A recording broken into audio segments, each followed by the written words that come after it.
Hallo allerseits, ich bin heute auf der Inhorgenta in München und ich bin hier am Erwin Sattler Stand und bin bei Markus Glöckler.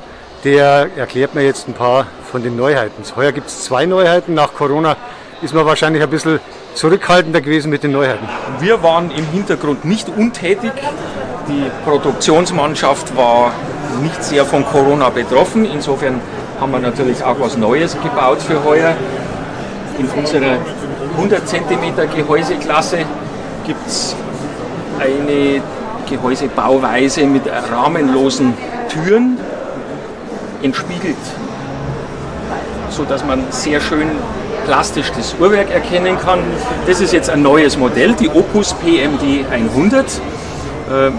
Hat eigentlich verschiedene Zusatzfunktionen, die es natürlich in anderen Uhren schon gegeben hat. Zum einen die wunderschöne dreidimensionale Mondphasenanzeige, die den Mond so zeigt, wie er am Nachthimmel tatsächlich aussieht, nämlich als richtige Kugel. Das Zifferblatt ist sehr schlicht und modern gehalten, hat dann auch noch eine Datumsanzeige und von den Ziffern und von den Zeigern eine sehr reduzierte Art und Weise, sodass sich die Uhr auch in moderne Häuser und Wohnungen mühelos integrieren lässt. Gangdauer ist 1 Monat. Also Monatsläufer. Monatsläufer, so kann man dazu sagen. Im Sockel versteckt hat man dann die Aufzugskurbel und ein Gewicht, um den Schlag leise zu stellen. Wenn es jetzt nicht gerade 3 Uhr wäre, dann könnte man hier mit der Kurbel die Uhr aufziehen. Hat eben maximale Gangdauer 1 Monat. Und wann ist die lieferbar oder ist die schon? Das ist jetzt der erste Prototyp, den wir gezeigt haben. Die Uhr wird so ab 2., 3.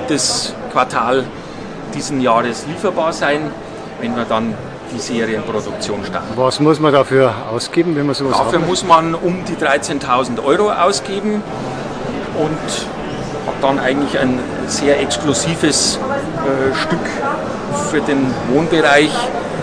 Sattleruhren sind keine Massenartikel. Werner Halle komplett in München gefertigt, soweit ich weiß. Gräfelfing, glaube ich, sitzen Sie? Ja, das ist komplett richtig.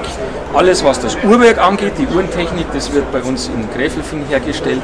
Die Gehäuse kommen von unserem Langzeitlieferanten aus Baden-Württemberg, weil die Holzbearbeitung und Glastechnik natürlich ganz andere Skills erfordert. Dann haben Sie noch eine zweite Neuheit. Eine Klasse kleiner vom Gehäuse, aber nicht weniger aufwendig. Die Opus PM70 II, die Uhr, die in ganz schwarz gehalten ist. Black is beautiful. Edelstahlzeiger, auch hier eine Mondphase, die sehr schön sich mit dem schwarzen Zifferblatt ergänzt. Diese Uhr ist auf 99 Stück limitiert, hat 8 Tage Gangdauer und einen sogenannten Passageschlag. Das heißt, die Uhr gibt einmal zur vollen Stunde einen Klangton.